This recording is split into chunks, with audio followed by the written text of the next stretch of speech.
a few days of preparation, but otherwise it was a kind of quick reaction nonetheless. And then together with the students, actually, some of the students were involved also in this broadcast we are having now. So they are around, but they are eating and stuff, so there's no reason we cannot see them here.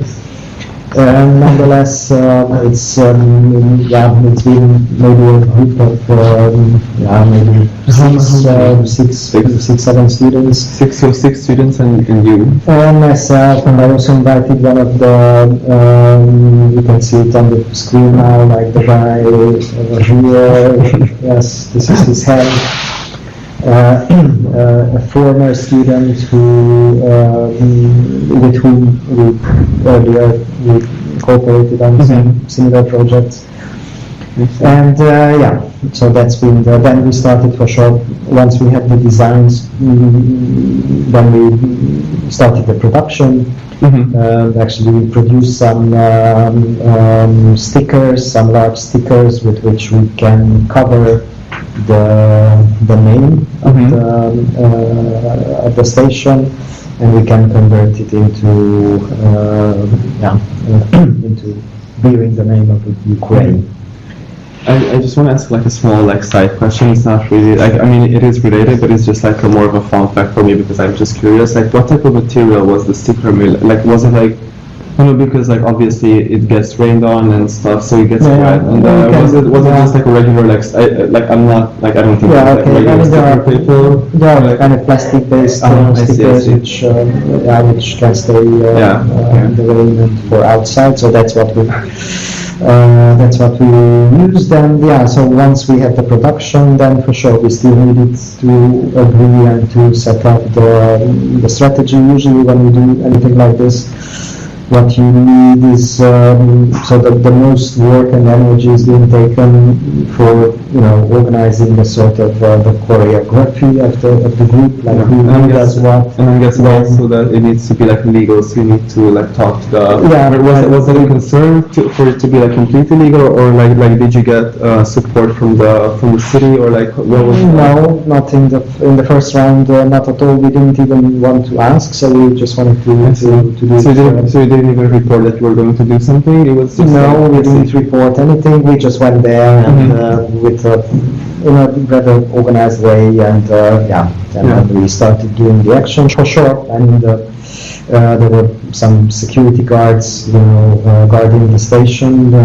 Especially this particular station was being guarded because of the Russian embassy. Because of the embassy. So therefore, for sure, they realized quite quickly that something is going on, and then even the security guard came out and he tried to tear down So the reaction was like from the security guards was quite like severe and quite like aggressive, no? Or like relative. I mean, he's been doing his job. Obviously. At the end of the day, he didn't really know what exactly the purpose of the action is. So he really didn't talk to anyone, like not even to the security guards. You just went there and started like. We just went there. I see.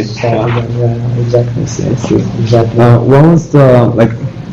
When you do something like a project like this, like obviously it kind of also comes from anger and from frustration because of the situation that's happening, and so that builds up a lot of emotion mostly. And I was wondering, like, when you went out with this pack of like 6 or 7 students, like what was the vibe like? Or, like how did you guys feel? Like what was the overall like atmosphere of the whole thing? Like, was it more like just like did you feel disappointed because you have to protest something this tragic in this way, like at all, or like did you feel more like brave, like getting like a burst of energy maybe, like I see the point.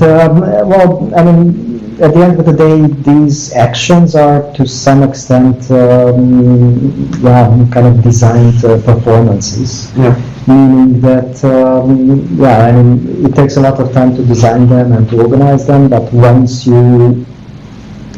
there is action, it's like as you are on a stage, so you just do what you agreed to do, and you pay attention to do it exactly as you agreed earlier. So it's a kind of, for sure you don't have much room for whatever other feelings, because you are performing actually. And the security guards are there. Yeah, I mean, you are performing the role, and for sure there are kind of many, there might be many unexpected events. You pay attention to them, like what is happening, where. For sure, on my side, I wasn't very much concerned about the whole thing in terms of myself, because I've been through more radical actions, and I kind of felt that this is not, so it's not that risky to put it like that. But at the same time, as I've been with a group of students, I felt some responsibility towards them. Altogether, I would believe that I mean, you have a certain amount of excitement, and for sure there is adrenaline rising. Yeah, for sure. So it's there was like the anger. Usually, it's not there anymore when you do anything like this, because the motivation comes from anger, but basically once you plan what you do and you do to perform that, then you don't need the anger anymore, then you act according to your plans and your objectives, what you want to achieve. Yeah, I like that a lot. That sounds really nice. Yeah, that sounds. But nice. And on the other side, like actually, in situations like this, you always have like all the participants. They would have different experiences. So whenever in earlier times, working with various activist groups, like whenever we had an action, after the action we have a kind of meeting in which everyone shares what they felt and so on. Sometimes, I mean, there are situations in which you might feel, I don't know, fear or frustration or whatever.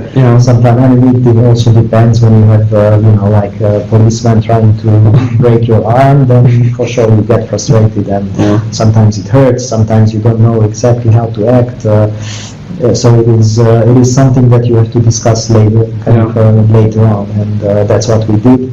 But that's good that you had this, you were conscious about it, and you could like sit together and then talk about it, because as I imagine it like for me, quite an emotional moment, like quite an emotional act.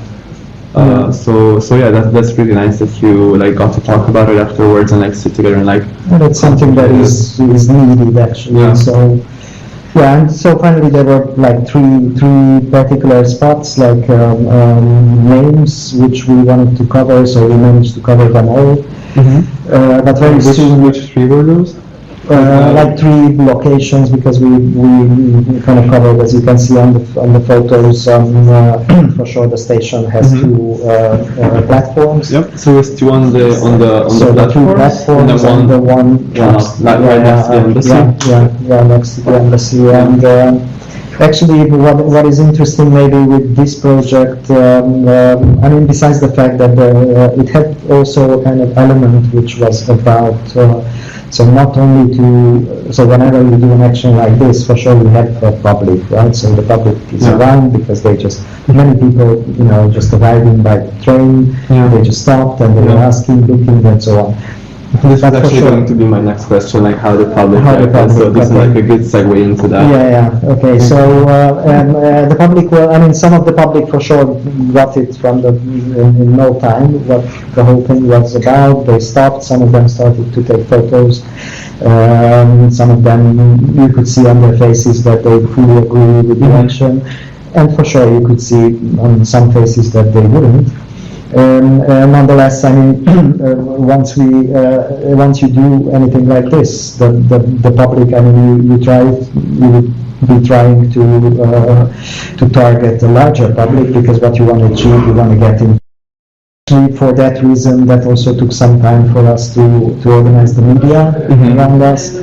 And we fortunately, even though at this point, and even at that point back in time in 2012, 2022, the Hungarian media situation was already very disastrous, meaning that you didn't really have the opposition media practically disappeared, so we could invite only a very kind of narrow segment of still existing opposition media. But you did get like media coverage that was relevant and not propaganda or not like not like a drastic version of the story. So you did like talk to like some people from the media who came up. We talked to them. We talked to them. We also, because that's how you do this. I mean, you for sure you prepare some kind of press material beforehand. So that's what we did, and we sent them in advance. We also printed them out, and we were distributing them and so on. And we also needed this kind of media attention because our intention was not only this particular act, but it was also the idea to start up a petition. I see. In which we would ask the mayor actually to officially remain.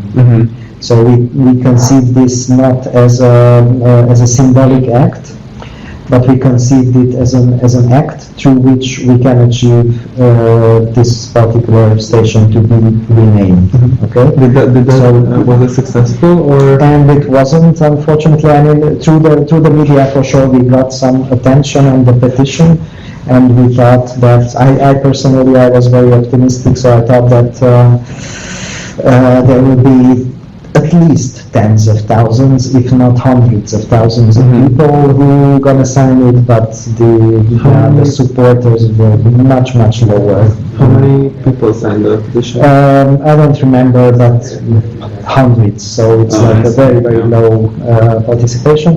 It is also, we got some criticism which maybe makes sense to be mentioned here. I wanted to ask like if you got any like negative like we got media. we got several negative feedback through the petition, for instance, because on the petition kind of interface you can address the ones who released the petition. And practically, I mean, the criticism, maybe one of the harshest one was that we are traitors. To who? And that's an interesting issue. So we were kind of considered as traitors of Hungary because of the sole reason that practically this hostile attitude of Hungarian government, namely Viktor Orbán, towards the whole issue around Ukraine. It is being fueled by nationalism, in short. And as you know, in Ukraine there is a Hungarian speaking minority, ethnic minority living, and practically some people who just found out about our project. They consider that through the fact that we support Ukraine, actually we let down the. So by supporting Ukraine, you are anti-Hungarian government. That's And it sounded like we go against the Hungarian minority of Ukraine, and because. I don't want to go into details, but there was a kind of at some point there was a language law a few years ago which generated some tensions between diplomatic tensions between Hungary and Ukraine, and basically from the very beginning Viktor Orbán hostile attitude towards Zelensky and practically the whole Ukrainian issue.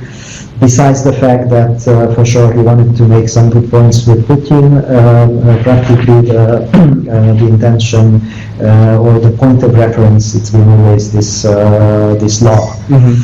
So so that's the reason that we were considered traitors. That's insane, but that's just how it is here in Hungary most of the times, sadly.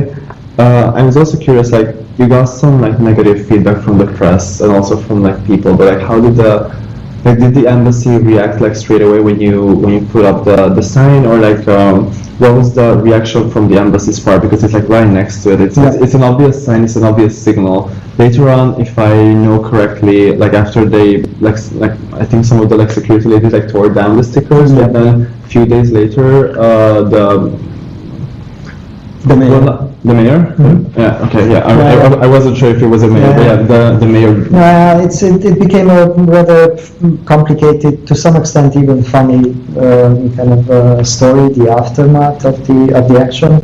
So what was happening? I mean, the embassy people didn't really. I mean, you cannot really spot them out. So this was an action of maybe, I don't know, 20 minutes, half an hour. So it wasn't that short. So, and it wasn't that visible on the surface. This particular scene, what you can see now, this is over here. Yeah, here is the embassy, right? This is the embassy building. Okay. So when we were out working outside with the sign, so they could already see that something is going on around the embassy. And so we had some policemen actually approaching us, and I even had to speak to a few of them. And I mean, for sure, they were asking what are we doing, and then I described what we are doing, and they said we are not allowed, and then I told them that they have nothing to do with it because they are guarding the embassy, not the station, and the station is a different thing. So nonetheless, so that was the only, let's say, reaction we got from official, whoever.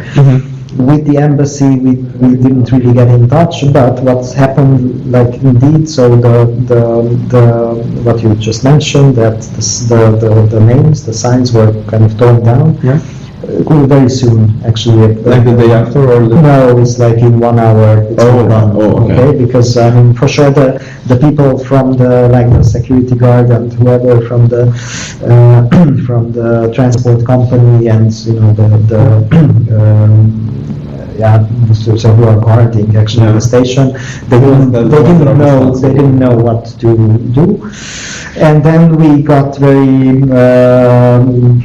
kind of angry on our signs and being removed and so on. So we, through colleagues who teaches at our department as well, Gabor Bakos, we addressed actually the mayor's office. By asking them, because the mayor office is the boss of the transport company and so on. So it's a state run by the city. So we asked them not to remove them and so on. And since the mayor is an opposition politician, for sure he would have supported our action. And then the funny part was that after a few days we got a request that we should print the thing, that they're gonna place it back, which we reprinted it. It's been placed back, but then it disappeared again, and so it's how long was it? It was then for a few days. It's been there, not weeks. I was hoping a few weeks. No, not weeks. Just a few days, but then it disappeared again. We didn't know why. But then at some point we didn't even care because we were concentrating on the petition. The message was sent. We were concentrating on the petition. We tried to kind of make it as visible as possible. We were also considering actually at some point to get in contact in a broader kind of internationally with various activist groups, and to ask them to join this kind of sort of movement in which we would rename squares or public spaces as a kind of reaction or reflection of the invasion. So in many places they did actually, but not because we managed to kind of cooperate indeed. In many cases they were kind of self-driven initiatives to do that. I see. But it was basically a plan to continue this project, basically that's branch out and do more. Exactly. Did that succeed or? Not really. I mean, actually, there was a kind of unfortunate thing that right after this action, I had to go abroad. I had an invitation to an exhibition, and I had to disappear about 1.5 to 2 weeks, and in that time actually the energy is kind of run out, and that's always People just stop caring. But even in this way, as far as yesterday we spoke with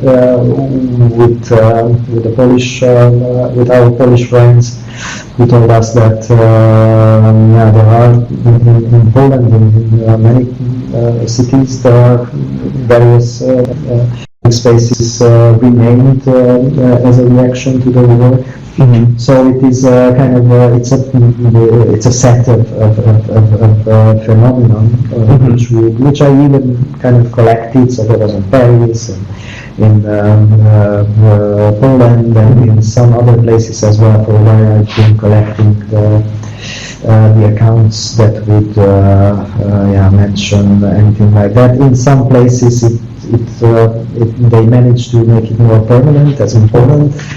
In some places like Hungary couldn't really make it permanent, so therefore it's been kind of temporary. Mm-hmm. We even considered it, and maybe this is I would mention this, it's an interesting question, but we run out of just a second, I'm gonna get someone. Okay. Run out of image. Bekapcsolod a kamerád?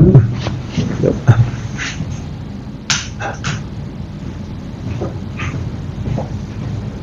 And yes, we're back. Thank you. Sorry. And so what was an interesting phenomenon that with students we started considering how we could make it more permanent. Mm-hmm. I see. And since a few years I've been dealing with these memorial sites, so how the public spaces can transform into memorial sites because of whatever reason. Mm-hmm. And so the idea was that at that time there were already casualties of the war, so because it started very aggressive, so therefore from the very beginning the number of casualties started to come in and so on. Mm-hmm. And so what our idea was is to create a small sort of memorial place mm-hmm. next to the station, which would commemorate the victims of the war. And what is interesting in it that we conceived it exactly in the way how the Navalny memorial is being created right now. So with a bit of delay, the memorial part also came, but for sure it is not in Ukraine, but it is a sad story as well. And to some extent it's a coincidence, mm-hmm. but finally we couldn't start up this memorial, kind of creating the memorial, because my idea was that we just place some flowers, some candles, and things. If the concept is flowers and candles and exactly, so because that's how exactly in the same way. But finally we didn't get there, and it's just an interesting coincidence that right now, almost exactly on the same spot, there is a memorial dedicated to Navalny. 2 years later. 2 years later. It's very sad that we have to continuously think on what kind of new and new memorials one should initiate or invent, and so on. And for sure, if it was today, this whole action, I don't know, probably this memorial, should have been much more visible, much larger, since the beginning of the war. For sure, the number of casualties just rocketed, and by now, a few days ago, I just I was reading some piece of news mm-hmm. in which I found out that in Ukraine, only children, more than 10,000 children died because of the war. and that's only the children. And it doesn't count the children who were kidnapped and so on and so forth. It doesn't count the civilian casualties. It doesn't count the military personnel and so on. Also, it doesn't count like all the trauma and all the atrocities that also happen. So exactly. Yeah. Well, yeah. It is a very dire situation, and our hearts are with everyone that is in Ukraine right now, or that has lost family or something like that.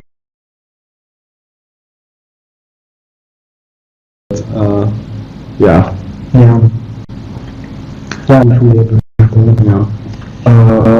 You do some type of like a these churches and articles and something like that, and can the people somewhere on the internet did you make a presentation type of thing out of it? Did you get together all the content, or could people maybe find it through articles online if they want to search for it? It's mostly articles for this particular action or project. I didn't create any specific web page or something. It is also, since, if we could have made it somehow more permanent, it would have made more sense. But in this way, for sure, I collected all the documentation, and for sure I have a folder in which you can see the photos running from, and so there is a documentation of the project, but there is no dedicated page. It is also maybe because of the fact that, for sure that's always what is happening, that you have such a dramatic event, and then you hope that practically it's going to end soon, and it won't be that dark as you would expect. But to put it frankly, the darkness of the Ukraine war just surpassed all my kind of expectations, and so it is, and that also kind of made me totally perplexed. So for more than a year, I started the days each day in the morning by checking the news and spending at least half an hour to see what the situation in Ukraine is. So after the project failed and the initial rage of the wars starting out, you still felt you still wanted to be involved with this whole I just couldn't. I just let it go. Yeah, I mean it's basic human nature, I guess. For sure. And that also contributed to the fact that I didn't want to create a page, because after 1 month, after 1 year, after 2 years of war, so much horrific things happened that how should I say, an action like this to some extent it became a bit too mild and too light to reflect on the tragedy that is unfolding there. I agree. For sure. It is a really dire situation for sure, and but we this is the best we can do, to be honest, and we should. I think all of us should try to think about how we can support Ukraine, and how we can maybe get our voices heard and be more present about the situation for sure. Is there anything that you want to add about the project, or anything else that you want to say to the lovely viewers? Maybe I would like to thank you for those who are following us, not only this particular interview, but the whole stream. I think is a great initiative and great achievement, both technically and also conceptually on one hand. And for sure, in relation to the topic, yes, I would send my sympathies to all the people actually who are suffering because of this war, and who suffered because of this war, who lost their relatives, who lost their homes, who are on their way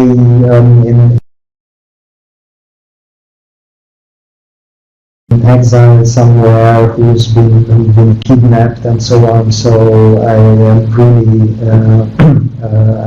with them in my heart, and yeah, it's, I truly hope that very soon this nightmare will end. Thank you. Thank you. Конечно, Thank you, всё, Adam. Такі самі. Ну, добре. Окей. 3. Так. Hello, everyone. We are greeting you in our interview with Pavel SIRKO, with our member of our community. And right now, SIRKO will tell us about his creativity and his works during the full-scale invasion. Thank you so much for coming and for attending this event, and thank you, Pasha, Pavlo, for being here with us. So please tell us a bit about how to change your creativity and your works with the full-scale invasion. Hello, everyone. Nice to meet you. Nice to meet you, Alexandra. A bit about myself. I'm media artist and producer. Recently, before the war, I mostly worked as a motion designer and started my journey into media arts. But since the full-scale invasion, most time of my activities become into the media art, media exhibitions, and related to that activities. As well, I'm practicing as a VJ, but I tried it as well maybe from 2020, 2019, but since the full-scale invasion, I understood that the changes for generating random pictures for some random parties without any background doesn't have any sense and any personal satisfaction. So since the last years, I'm doing this. I'm doing into this moving pictures with some senses, with some exact ideas. So it's I wouldn't tell that it's like a game.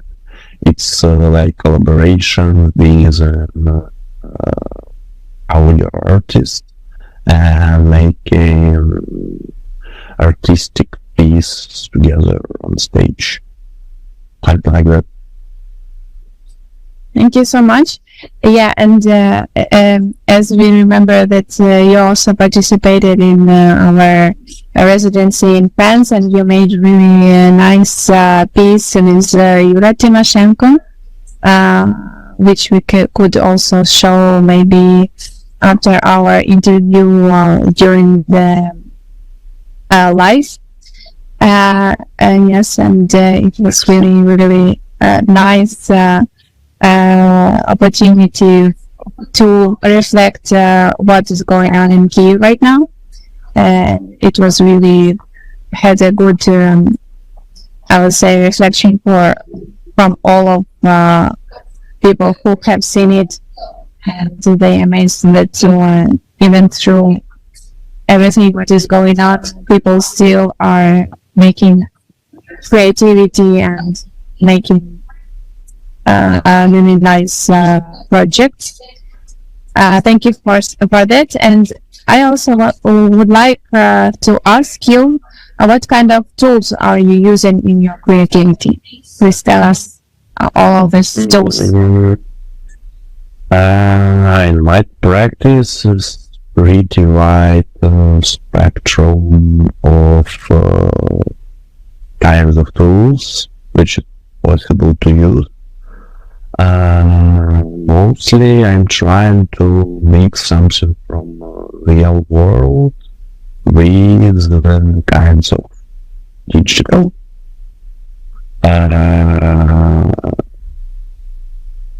In the case of recent gigs or released events, first of all, it's motion capture, which I started to use maybe about a year ago. It's when you can put an actor or someone else motion capture suite with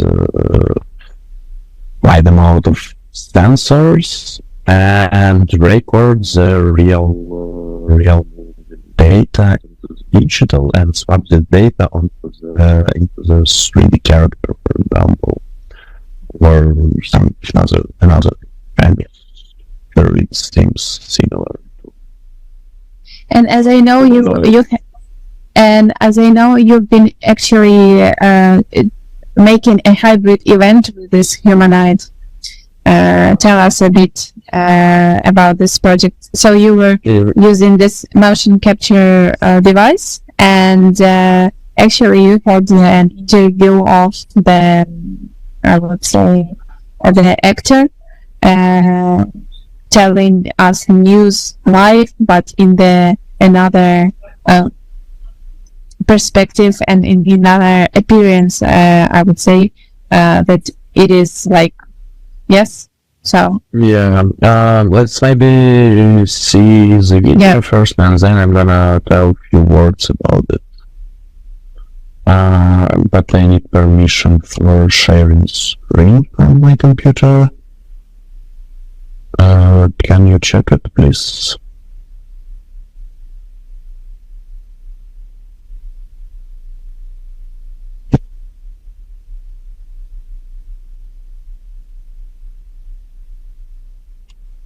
I don't see any asking from me. It's like you made in previous time. Okay.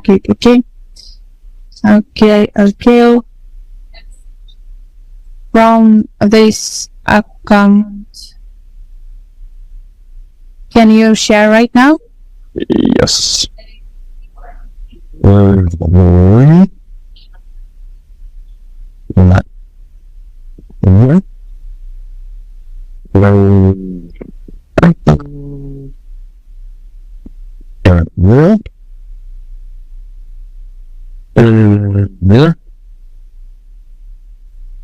Yeah. You see in the picture. Okay, let's see the video.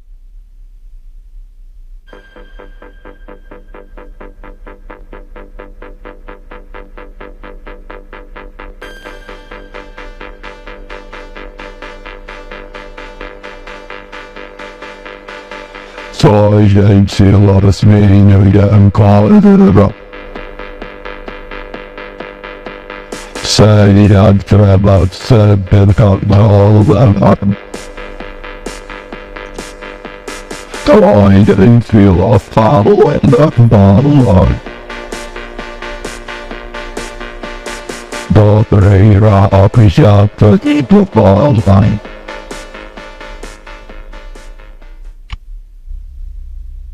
Yeah, okay, it was a live gig with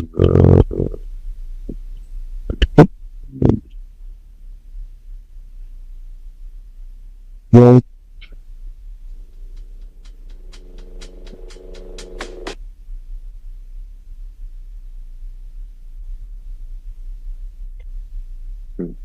stop sharing. Oh, yeah, it's here. It was a live gig with Course Valued band. It's electronic live band which is playing I wouldn't tell the exact styles. It's a pretty wide mix of electronic music style, but anyway, we took an actor who is performed with a band on stage and translated his movements on the screen after some kinds of interpretations in different avatars, start from low poly avatar of the singer of this band, Ivan Hardeyev, up to some structures, some pieces seems like humanoids. Yes, and it was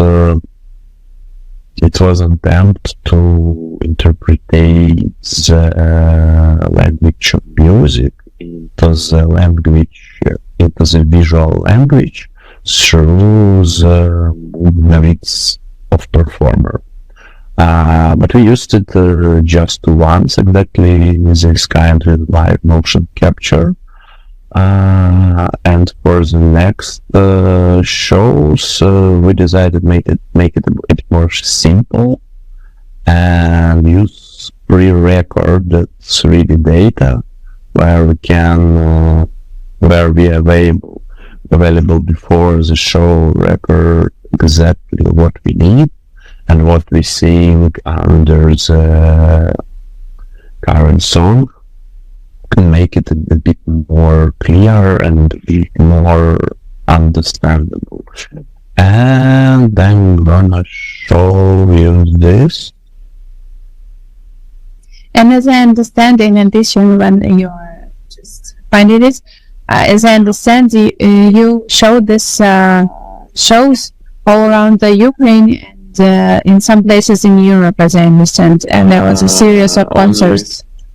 The guys had the concerts a lot of Europe, but before our collaboration. But since last year, it's become a bit more difficult previously to make tours around Europe. So now we are focused on Ukrainian scene, and I'm gonna share my screen one more and gonna show you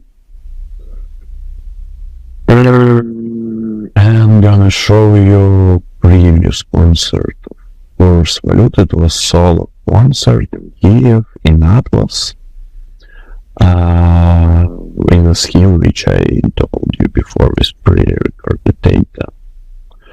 And just a second.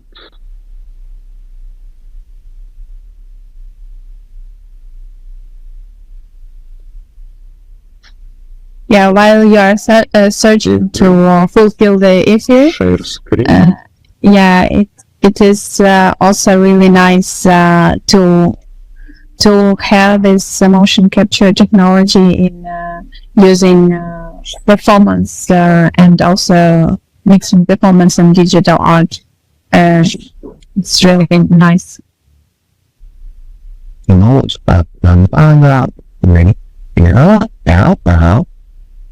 match up all right.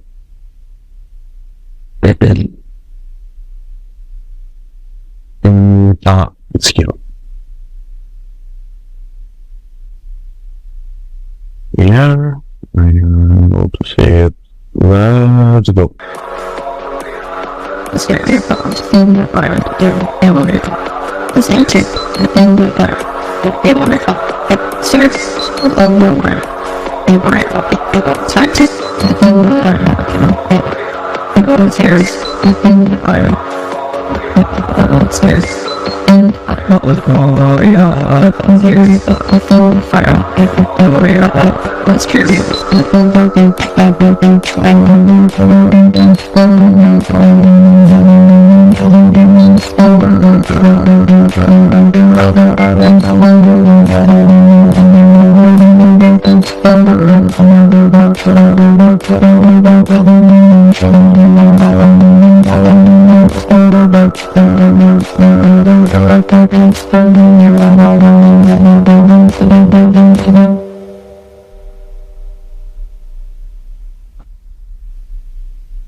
Yeah, it's really nice and nice to see actually how it works.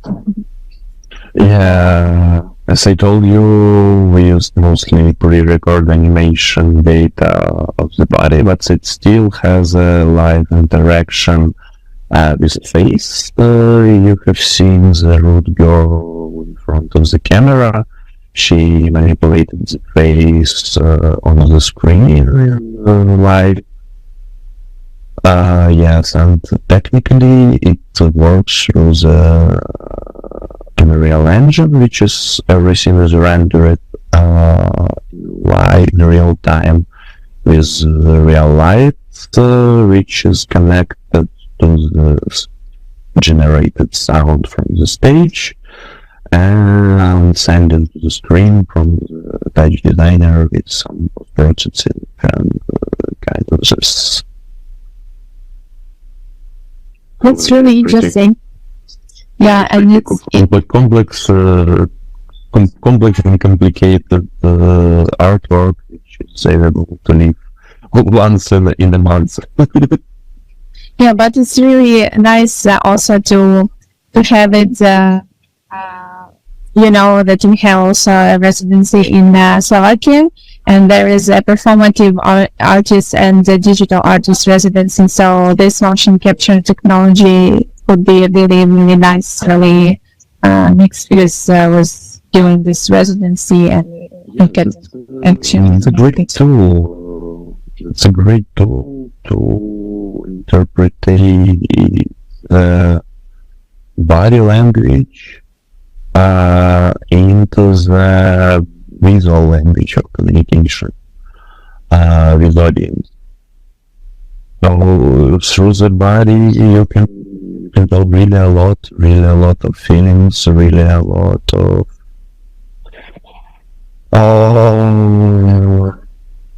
Emotions. your conscious process. You can tell what's happening around through the body language. Maybe I'll show one more example. It's it made on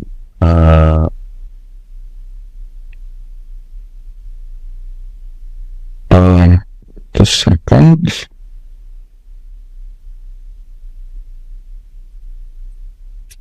I'm here. Yeah. Can you hear me? Yes, I can hear you. Okay, great. Yeah, it made on the Kursvalut song, which is song of Ukrainian poet Pavlo Tychina, written in 1914, called Veselo. I couldn't translate it into English, but it feels like що, блядь, я слухаю, хварки біжать, малуються. In the time of 1 century before, it was like a really huge innovation in the poetry. But since this poet changed his mind about processes, never mind.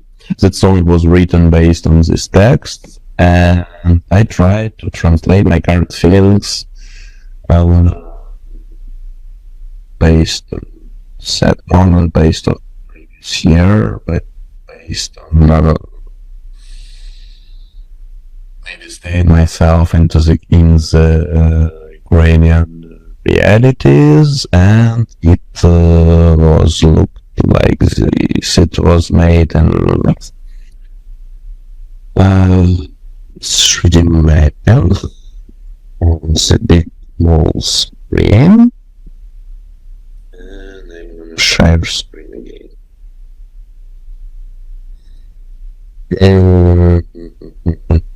Yeah, it's here. It's about 3 minutes.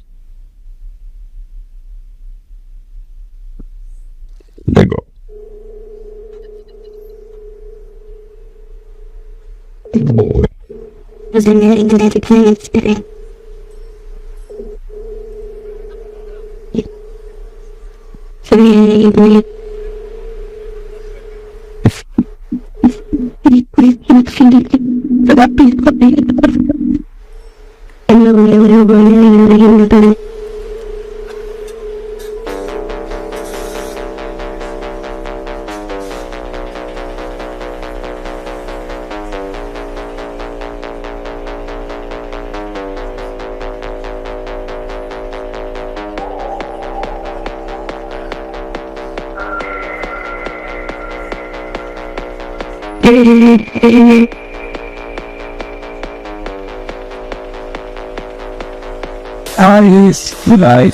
Just lost the point BUDAPEST. Over the star, over the star, over the star, with a train on the I class on.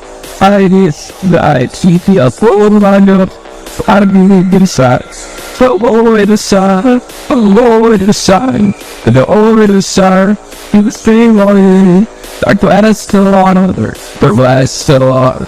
Fast along, you fast along, fast along, fast along, fast along, fast along, fast along, you're fast along, you're fast along, you're fast along, fast along, he's fast along, fast along, fast along, baby, fast along, you're gonna have.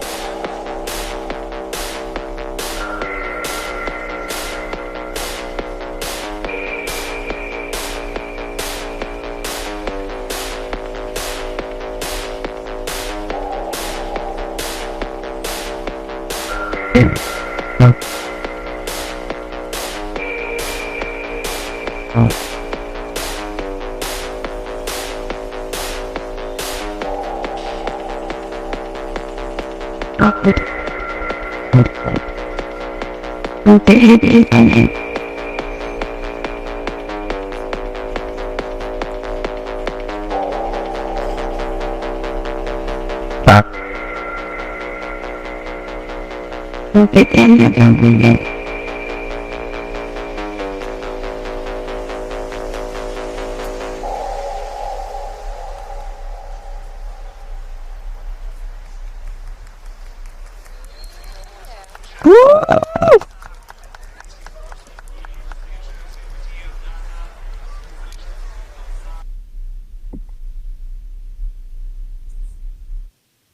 can you?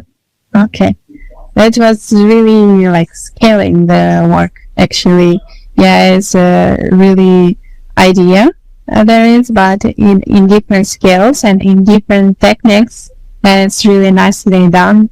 It's like a series, but different instruments using different instruments. Yeah, actually, it has similar bases, similar model, similar cooperation with live band, but on the different screen with different Scale. screen and different scale. different idea. Yeah, and it's really nice and interesting how the idea can develop in the way, in different techniques, in different instruments, in different screens, in different instruments. Basically, so first you used the motion capture technology, and then you also converted it to what the community was during the concert, and another scale when you showed it on the really big screen in the city center in Kiev, which were demonstrating I would say all the part of the work. Interesting. Big opportunity to promote the Kursvalent band on fancy in the fancy place in the fancy mall. Yeah. By the way, about this idea of competition, we talked with organizers. Firstly, they also asked to make a pre-selection in our, I would say, contact basis, but then I think we will make it also together in a year also, like this competition together on this screen, because they were asking us also to enlighten us to participate in it, but I refused because it was a really, really small time, like about 2 weeks or 10 days or something. So yeah, so this way we will still make it happen, because it's really interesting idea, and on the common basis of making the I would say videography competition on the screen. Yeah, sure. Yeah, I'm really thankful for your inputs, and I hope also you have another maybe ideas for future. Maybe you can share with us if you have like this ideas for future projects. For the future, it's pretty interesting to use neural networks. It's going to exist already around us, and then it's gonna grow in every industry and everywhere. A system of face recognition based on AI are available everywhere. Tracking system nowadays are based on AI. Lots of different small tools from the big brother systems are already based on AI. So video creation, video production already nowadays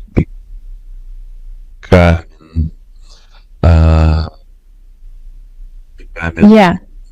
So used to made by AI. So it's a powerful instrument to recreate your ideas pretty fast and in pretty different ways.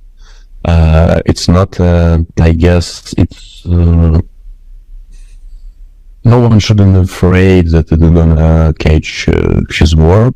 It's instead it should save a lot of time and boost the creativity process and reach. Yeah. And recently, once I tried to use real-time AI tool on the stage. It was collaboration with, well, of course, sound artist. I have about some 30 seconds video. We can see it. Yeah, let's can see it. Interesting. And then summarize it because we have already 30 minutes and we should Okay, yeah, convert to this video. Well,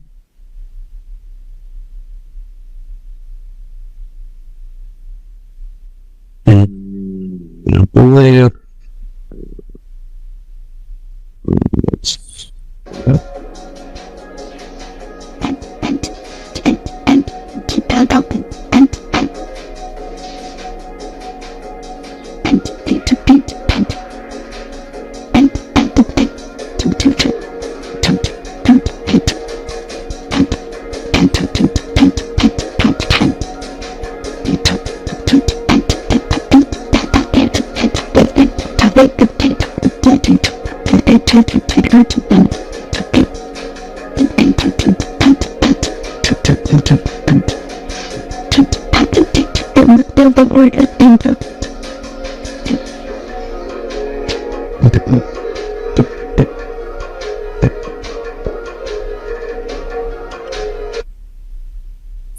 This is actually using artificial intelligence also with this images, yeah?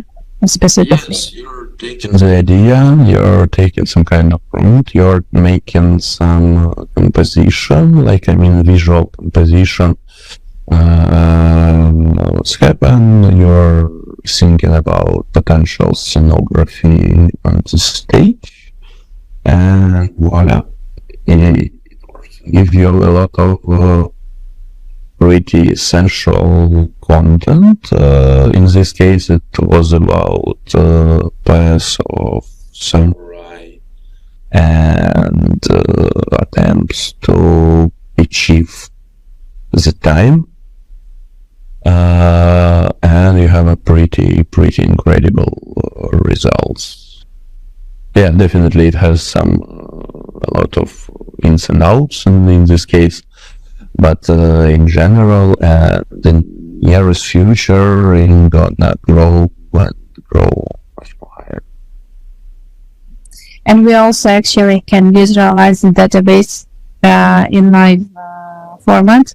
For example, if it's like a party or a stream or some kind of physical event, we could use the database from people who are dancing or who are interacting with artificial intelligence and make a visualization of this data in real time, not so using this artificial intelligence tools. So it's really has really big potential to not to demolish work of designers, but to enrich it and to make it more developed and powerful in the way. So I really agree with you that we shouldn't be afraid of this technology. We should use it, and I hope that in nearest future we will set up a laboratory on experiments on this field. Thank you so much for your creativity, and we will see you online, and we will see you shortly and in nearest future, and have another collaborations and another projects. Thank you so much, and have a good day. And for you, and see you soon. Bye.